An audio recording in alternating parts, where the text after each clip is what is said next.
Hello YouTube, this is Imani. This is going to be part 2 with maladaptive daydreaming and the hard reality of being a maladaptive daydreamer. And yeah, so I want to talk about paraspasms and the type of worlds that we create, or at least me. As I was saying before in the first video,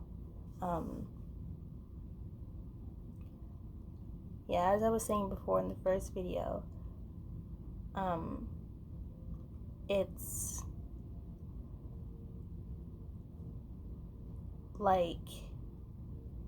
like the world that you create is like a better world. And yeah, but one of the hard things is that when you do like listen to music or have one of your triggers, which is music,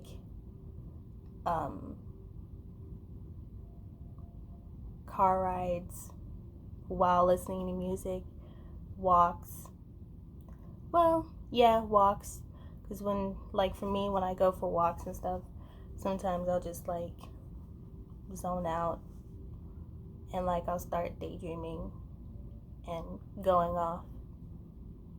It's it'll just happen. Another thing would be movies, TV shows. You pretend that it's either you create a character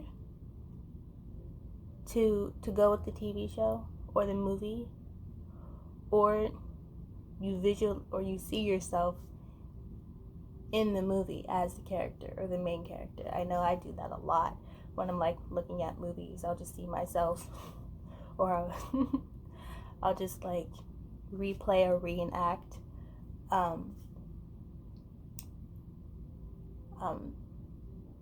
certain characters and stuff in the movies. And yeah, I don't know.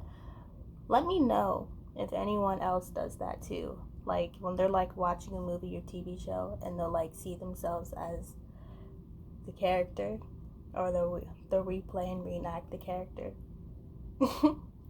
or pretend like they're the character in the movie or the TV show. Even books too can be triggering. I know when I was like 10, 11, 12, around like middle school, I was really obsessed with Alice in Wonderland, and I used to pretend to be Alice. And like that world seemed so real to me.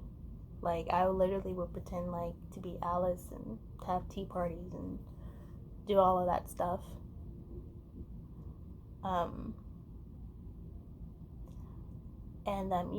But a lot of the paraspasms and the worlds and stuff that I create, it really is based on, and I'm so glad like we have other people who do this.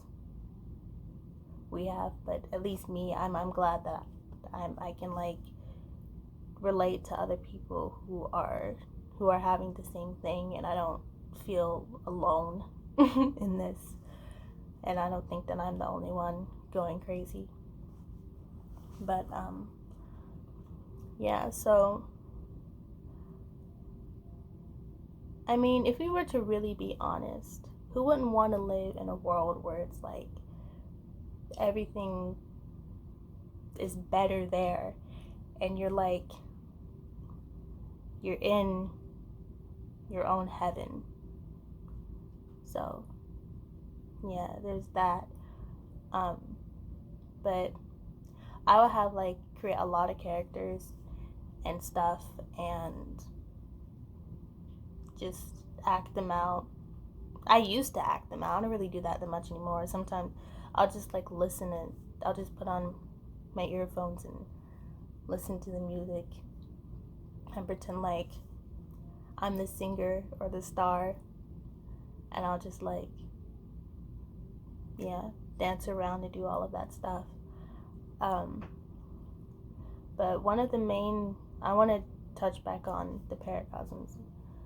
No, not the paracosms, but as far as one of the main hard truths about being a maladaptive daydreamer is that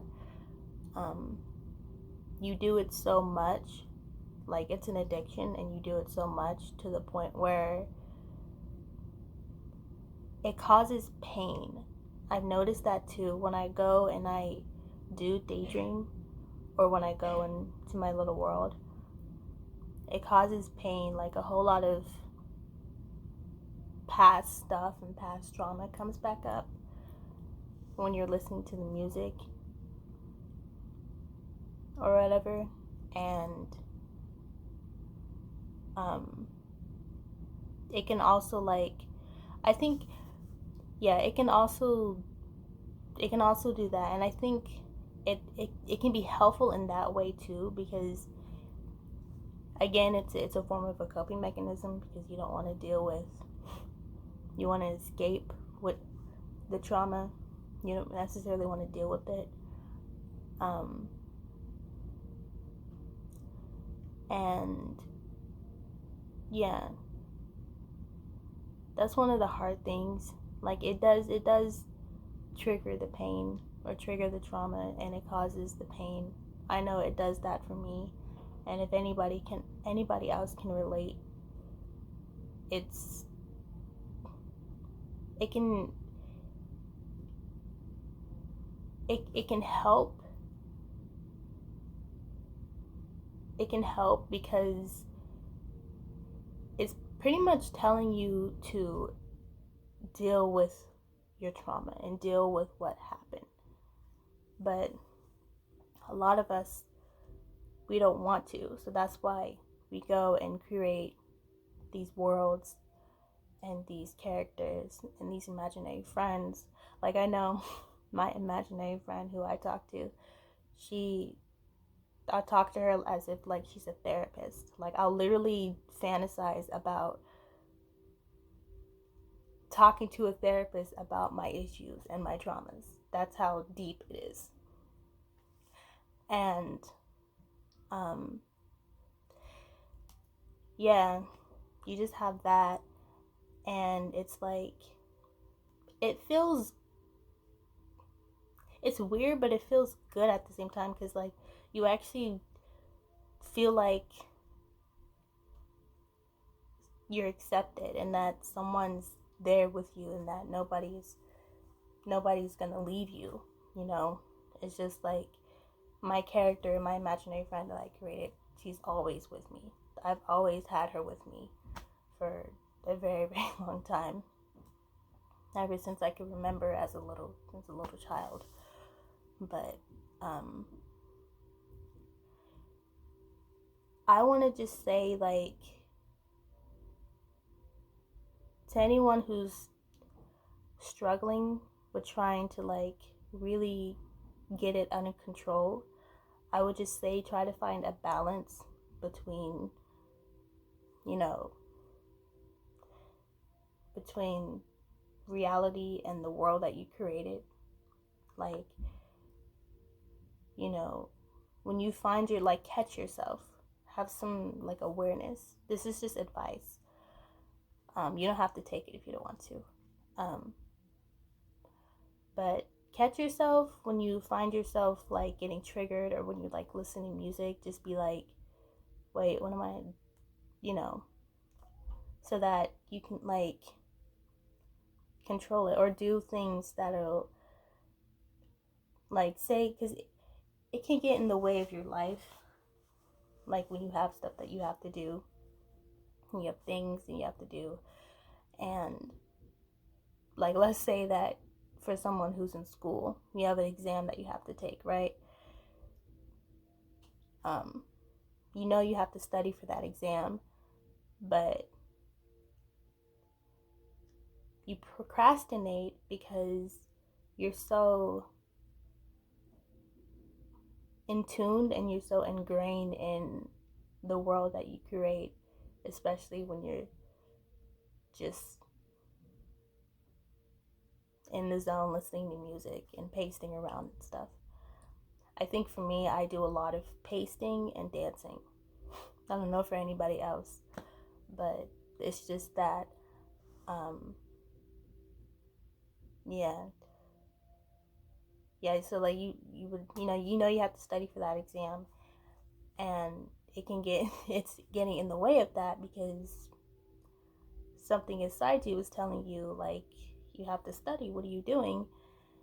But then you're just like, no, no, no, I'll do it. I'll do it later. I'll do it later. But then you never get to it because you're so, you know, in that world.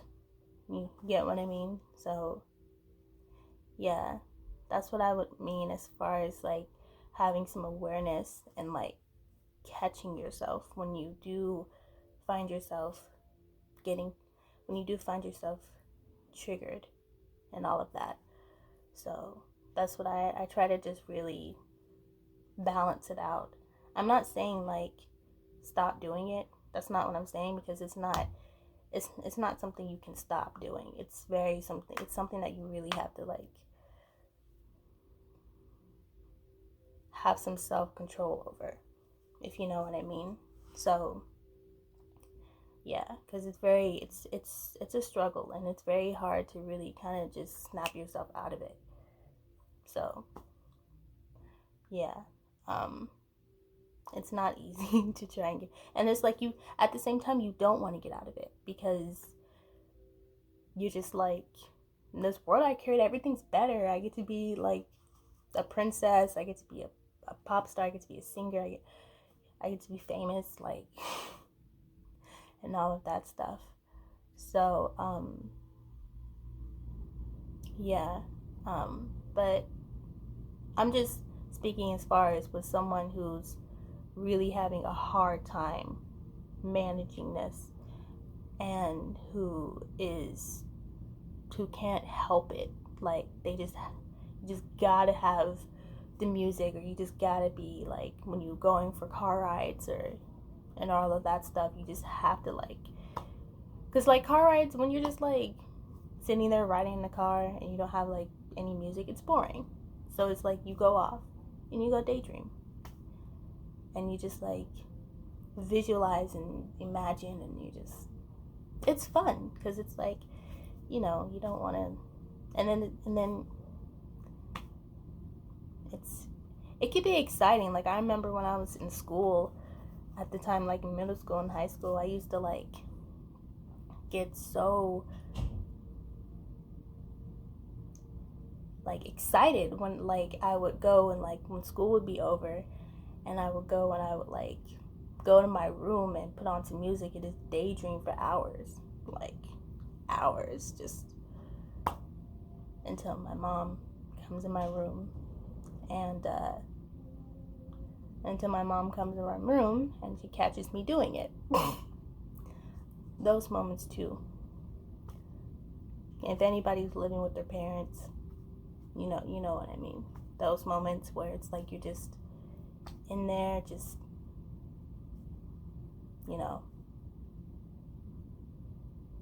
having a good on time. And then your mom or your brother or your whoever just comes in and just barges in, like, or knocks, and catches you doing it. It can be a pretty awkward moment, but yeah, I would just go in there and I would just like, I would get excited, like, and be like, okay, I'm going home. Even on bus rides, like when I would take the school bus and stuff, I would do it on bus rides, just daydreaming, going to school, daydream to school, daydream to school, and just go on bus rides, and go on the bus, going to school, and just be off somewhere else. But yeah, I would get really excited, and I would just be like I have like as far as my periscomes and stuff that I would create, I would have like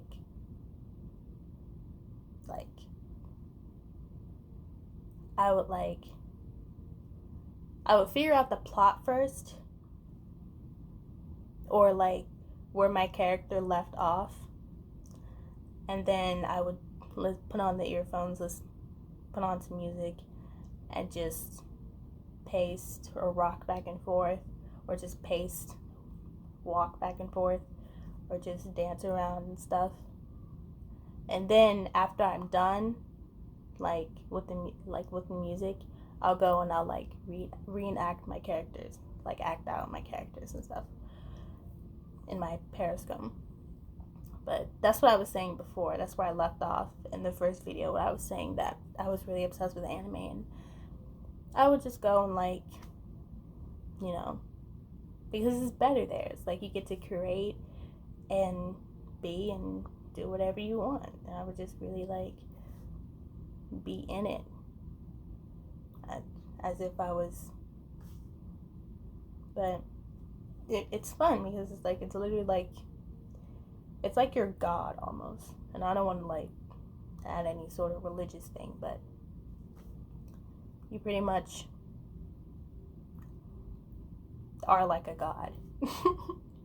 But you know, it's like you're creating a whole entire universe. You live in a universe, and then it's like, you know. But yeah, I would say, as far as with like periscosms and creating worlds and stuff, it would just be fun. I would draw a lot of my worlds and my characters and all of that stuff. But yeah, I think that's it. We'll touch on more, because I'm going to talk about, in the next video, I'm going to talk about what is maladaptive daydreaming. And for anyone who sees this and who doesn't know what it is, for anybody who's new to this, and also for people who in the community, also for people who, you know, can relate in any way. But I think that's it for this video, and I hope everyone, or anyone who's watching this, has a wonderful afternoon, or a wonderful night, or a wonderful day. Like, comment, subscribe down below, you know, so we can spread more awareness, you know, as far as with this. People say it's a condition, but to me, I don't really think it's a condition. It's a coping mechanism to help, because, you know, trauma can be overwhelming, and it takes a while, especially if it's like hard trauma, like abusive type trauma, where somebody's getting physically, emotionally, mentally abused, and that can be really hard to deal with. It's totally understandable. But yeah. it's overwhelming, and then it's like it's like, okay, how do I, especially as a child, it's like, how do I deal with this? So it's like, you just go and you go somewhere else in your mind. It's like, okay, mine's like, okay, this is hard for me. Your brain's like, okay, this is hard for me to handle, so I'm gonna go, and I'm gonna go somewhere else. I don't want to be here, right? So yeah, it's totally understandable. I can relate to anybody who's watching this. Like, you're not alone. You are not alone, and I don't feel alone. And I'm so glad that there's a community and that there are other people who do this, because for a very long time I thought I was the only one. Like, seriously. And I'm pretty sure anybody else does as well too. So make sure you subscribe and leave a comment. Feel free to leave a comment. You don't have to, but it'll help support this channel. And yeah, I'll see you guys later. Peace.